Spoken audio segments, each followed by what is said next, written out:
नमस्कार. आजच्या व्हिडिओमध्ये मी तुम्हाला संकष्टी चतुर्थीच्या दिवशी मुलांसाठी कोणता विशेष उपाय करायचा हे सांगणार आहे. पण त्याआधी तुम्ही चॅनलवरती नवीन असाल तर चॅनलला लाईक करा आणि सबस्क्राईब देखील करा. कमेंटमध्ये श्री स्वामी समर्थ किंवा गणपती बाप्पा मोरया लिहायला विसरू नका. हिंदू धर्मात गणपतीला प्रथम पूजनीय देवताचा दर्जा आहे. गणपती पूजेसाठी चतुर्थी तिथी समर्पित आहे. पंचांगानुसार प्रत्येक महिन्यात एक विनायक चतुर्थी तर एक संकष्टी चतुर्थी येते. या दोन्ही तिथीला गणपतीची विधिवत पूजा केली जाते. मान्यतेनुसार असे केल्याने भक्तांना गणपतीची विशेष कृपा लाभते. गणपतीला एकदंत, गजराज, विघ्नहर्ता अशा विविध नावाने पूजले जाते. नावाप्रमाणेच विघ्नहर्ता हे भक्तांचे दुःख दूर करतात. मान्यतेनुसार संकष्टी चतुर्थीला विघ्नहर्ताची विधिवत पूजा आणि व्रत केल्याने सर्व प्रकारच्या दुःखांपासून मुक्ती मिळते आणि व्यक्तीची प्रत्येक इच्छा सुद्धा पूर्ण होते. या दिवशी देशात काही भागात बहुला चतुर्थी साजरी केली जाते. बहुला नामक गायीचे दूध श्रीकृष्ण लहानपणी ग्रहण करायचे. गोमातेसह या दिवशी बछड्यांचीही पूजा करण्याला शुभ मानले गेलं आहे. हे व्रत केल्याने आपल्या मुलांचे कष्ट दूर होतात, दीर्घायुष्य प्राप्त होतं. त्याचप्रमाणे बहुला चतुर्थीला श्रीकृष्णाच्या पूजेला सुद्धा विशेष महत्त्वही दिलं जातं. या सर्व अद्वितीय योगामुळे श्रावणातील संकष्टी चतुर्थीला विशेष महत्त्व प्राप्त झालं आहे. पंचांगानुसार श्रावण महिन्यातील संकष्टी चतुर्थी गुरुवारी म्हणजे 22 ऑगस्ट रोजी दुपारी 1:46 प्रारंभ होईल. तर दुसऱ्या दिवशी शुक्रवारी म्हणजेच 23 ऑगस्ट रोजी सकाळी 10:38 समाप्त होईल आणि उदयतिथीनुसार 22 ऑगस्ट रोजी संकष्टी चतुर्थीचे व्रत हे केले जाणार आहे. या दिवशी आपल्याला पूजा करायची, व्रत करायचे, पण त्याचबरोबर काही विशेष उपाय सुद्धा करायचे आहेत. आणि म्हणूनच संकष्टी चतुर्थीच्या दिवशी प्रत्येक आईने आपल्या मुलांसाठी हिरव्या मुगाचा अतिशय प्रभावी असा हा उपाय करायचा आहे. हा उपाय केल्यामुळे आपल्या मुलांची प्रत्येक क्षेत्रामध्ये भरभरून अशी प्रगती होईल. जर ते अभ्यास करत असतील तर त्यांना केलेला अभ्यास लक्षात राहील किंवा नोकरी किंवा व्यवसायात करत असतील तर त्यामध्ये त्यांना भरभरून यश मिळणार आहे. अतिशय प्रभावी असा हा उपाय ज्याबद्दल सविस्तर आणि महत्त्वाची माहिती मी तुम्हाला या व्हिडिओमध्ये देणार आहे. संकष्टी चतुर्थीच्या दिवशी सकाळी लवकर उठून स्नान करावे. दिवसभर उपवास करावा. गणपती बाप्पांची षोडोपचार पूजा करावी. शुद्ध पाण्याने गणपतीच्या मूर्तीचा अभिषेक करावा. अभिषेक करतेवेळी आपल्याला अथर्व शीर्षाचं पठण करायचं आहे. तुम्ही 1 वेळा, 11 वेळा किंवा 21 वेळा अथर्व शीर्षाचं पठण करू शकता. तुम्हाला अथर्व शीर्षाचं पठण करणं शक्य नसेल तर तुम्ही ओम गण गणपतये नमः या मंत्राचा सुद्धा 108 वेळा जप केला तरीही चालेल. त्यानंतर हे जे तीर्थ आवर्जून आपल्या मुलांना आपल्याला प्यायला द्यायचं आहे. असं केल्याने आपल्या मुलांच्या बुद्धीमध्ये वाढ होते. अभिषेक करून झाल्यानंतर गणपती बाप्पाच्या मूर्तीला स्वच्छ पुसून पुन्हा त्यांच्या स्थानावर आपल्याला ठेवायचं आहे. यानंतर आपल्याला गणपती बाप्पांना हळद, कुंकू, अक्षता, धूप, दीप, अगरबत्ती दाखवून घ्यायची आहे. त्यांना नैवेद्य अर्पण करायचा आहे. तुम्ही जर मोदक बनवले असतील तर मोदकाचा नैवेद्य अर्पण करा किंवा गुळ खोबऱ्याचा नैवेद्य अर्पण केला तरीही चालेल. त्याचबरोबर त्यांना प्रिय असणाऱ्या वस्तू त्यांना आवर्जून आपल्याला अर्पण करायच्या आहे. जसे की गणपती बाप्पाला दुर्वा अतिशय प्रिय आहे. जास्वंदाची फुलं अतिशय प्रिय आहे. तर ह्या सर्व वस्तू आपल्याला गणपती बाप्पांना अर्पण करायच्या आहे. त्याचबरोबर दुर्वा आणि जास्वंदाचं फूल जे आहे ते आवर्जून आपल्याला मुलांच्या हाताने गणपती बाप्पांना अर्पण करायला लावायचं आहे.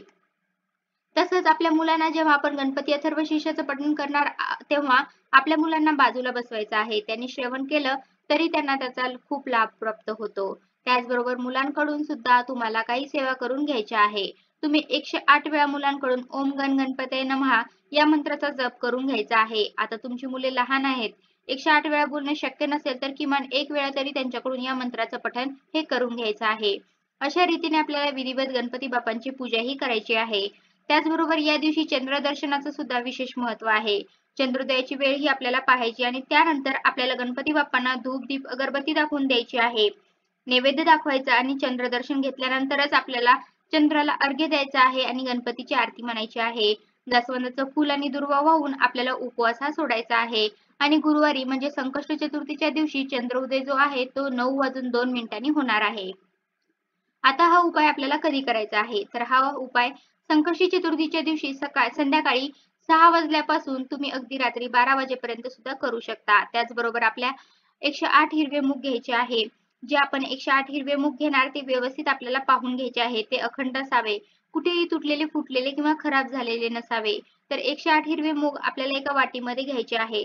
आता हा उपाय आपल्याला का करायचा आहे? जर आपली लहान मुले आहेत ती फार चिडचिड करतात, हट्टीपणा करतात, केलेला अभ्यास लक्षात राहत नसेल, आजारी पडत असतील किंवा आपली मुलं खूप शिकलेली असतील पण त्यांना मनासारखी नोकरी मिळत नसेल, त्यांचा विवाह जुळण्यामध्ये समस्या येत असतील, संतान प्राप्तीमध्ये समस्या येत असतील किंवा इतरही आपल्या मुलांच्या कोणत्या समस्या असतील तर आवर्जून प्रत्येक आईने हा प्रभावी उपाय जो आहे तो करायचा आहे. आता जर तुम्हाला एक मुलगा असेल तर तुम्हाला 108 हिरव्या मुगाचे दाणे घ्यायचे आहेत. त्याचबरोबर तुम्हाला एक हिरव्या रंगाचं कापड सुद्धा घ्यायचं आहे. आता तुम्हाला 2 मुलं असतील तर तुम्हाला 2 वेळा म्हणजे 108 108 हिरवे मूग घ्यायचे आहेत आणि 2 तुम्हाला हिरव्या रंगाचे वेगवेगळे कापडही घ्यायचे आहेत. एका मुलाच्या उपायामध्ये ज्या वस्तू वापरल्या त्या आपल्याला दुसऱ्या मुलाकरता वापरता येणार नाही. दोघांकरता वेगवेगळ्या वस्तू आपल्याला घ्यायच्या आहेत. संध्याकाळी हा उपाय सुरू करायच्या अगोदर सर्वप्रथम आपल्याला देवघरामध्ये दिवा प्रज्वलित करून घ्यायचा आहे. देवाची विधिवत पूजा करून घ्यायची आहे. गणपती बाप्पांना हळद, कुंकू, अक्षता, धूप-दीप अर्पण करून घ्यायचं आहे. त्याचबरोबर फुलं अर्पण करून घ्यायचं आहे. स्वतःला सुद्धा आपल्याला हळद, कुंकू लावून घ्यायचं आहे. आणि त्यानंतर आपल्याला जो हिरव्या रंगाचा आपण कापड घेतला होता तो गणपती बाप्पासमोर ठेवायचा आहे. आसन घेऊन आपल्याला देवघरामध्ये बसायचं आहे. आता जे 108 मुगाचे दाणे आपण एका वाटीमध्ये घेतले ती वाटी सुद्धा आपल्याला घेऊन बसायचं आहे. आपल्याला ते 108 मुगांमधून एक मूग आपल्याला आपल्या उजव्या हातामध्ये घ्यायचा आहे. ओम गण गणपतये नमः म्हणायचं आहे. आपल्या मनातली इच्छा बोलायची आहे आणि आपल्याला तो दाणा जो आहे त्या हिरव्या रंगाच्या कापडावर ठेवायचा आहे. पुन्हा दुसरा मुगाचा दाणा आपल्या उजव्या हातामध्ये घ्यायचा आहे. ओम गण गणपतये नमः या मंत्राचा जप करायचा आहे. आपल्या मनातली इच्छा बोलायची आहे आणि इच्छा बोलून हा मुगाचा दाणा जो आहे त्या हिरव्या रंगाच्या कापडावर आपल्याला ठेवायचा आहे. अशा रीतीने आपल्याला 108 वेळा ओम गण गणपतये नमः या मंत्राचा जप करायचा आहे. 108 वेळा आपल्याला मुगाचे दाणे जे आपल्या मनातली इच्छा बोलून ते हिरव्या रंगाच्या कापडावर ठेवायचे आहेत.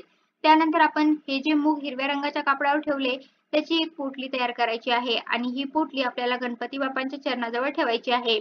त्यानंतर हात जोडून मनोभावे गणपती बाप्पांना आपल्याला प्रार्थना करायची आहे. आपल्या मुलांच्या आयुष्यामध्ये असणारे जे विघ्न आहे, दोष आहे, अडचणी आहे, संकट आहे ती दूर करण्याकरता मनोभावे प्रार्थना करायची आहे. अगदी 5 मिनिटे आपल्याला ही पोटली गणपती बाप्पांच्या चरणाजवळ ठेवायची आहे. त्यानंतर ती पोटली तिकडून उचलून आपली मुलं जिथं झोपतात, आता तुमचा एक मुलगा असेल तर त्या मुलाच्या उशाखाली आपल्याला ही पोटली जी आहे ती ठेवायची आहे. 2 मुलं असतील तर दोघांच्या उशाखाली वेगवेगळ्या पोटल्या आपल्याला ठेवायच्या आहेत. आता तुमची मुले शिक्षणानिमित्त बाहेर आहेत, घरी नाहीत. मग हा उपाय कसा करायचा? तर याच पद्धतीने आपल्याला त्या मुगाच्या दाण्यांचा अभिमंत्रित करून घ्यायचा आहे आणि त्यानंतर ती पोटली आपल्या मुलांची जी पण वस्तू असेल, जसं की फोटो असेल, त्याची बॅग असेल किंवा इतरही त्याचं कोणतं सामान असेल तर त्याच्यासमोर आपल्याला ती पोटली जी आहे ती ठेवायची आहे. आता ही पोटली संपूर्ण रात्रभर आपल्याला मुलांच्या उशाखालीच ठेवायची आहे. दुसऱ्या दिवशी म्हणजे दुसरा दिवस आहे शुक्रवार. शुक्रवारी आपल्याला उठायचं आहे, स्नान करायचं आहे, देवपूजा करून घ्यायची आहे. त्यानंतर ही पोटली तिकडून उचलायची आहे. त्यानंतर ही पोटली घेऊन जायचं आपल्याला आपल्या जवळ असणाऱ्या गणपती बाप्पांच्या मंदिरामध्ये. त्याचबरोबर गणपती बाप्पांना प्रिय असणाऱ्या दुर्वा, जास्वंदाचं फूल, गोडाचा नैवेद्य सुद्धा आपल्याला बरोबर घेऊन जायचा आहे. मंदिरामध्ये गेल्यावर सर्वप्रथम गणपती बाप्पांना हळद, कुंकू, अक्षता अर्पण करून घ्यायचे आहे. दुर्वा अर्पण करून घ्यायचे आहे. जास्वंदाचं फूल अर्पण करून घ्यायचं आहे. आणि ही पोटली आपण घेऊन गेलो आहे ती आपल्या मुलांची इच्छा किंवा ज्या पण समस्या आहेत त्या बोलून आपल्याला गणपती बाप्पांच्या चरणावर अर्पण करायची आहे. अतिशय प्रभावी असा हा उपाय जर तुम्ही संकष्टी चतुर्थीच्या दिवशी केला तर तुमच्या मुलांच्या आयुष्यामध्ये असणारे सर्व दुःख, सर्व विघ्न, सर्व संकट हे साक्षात गणपती बाप्पा दूर करतील. त्याचबरोबर त्यांची कठीणातली कठीण इच्छा सुद्धा पूर्ण करतील. कसा वाटला तुम्हाला माझा आजचा व्हिडिओ? कमेंट करून नक्की सांगा. धन्यवाद.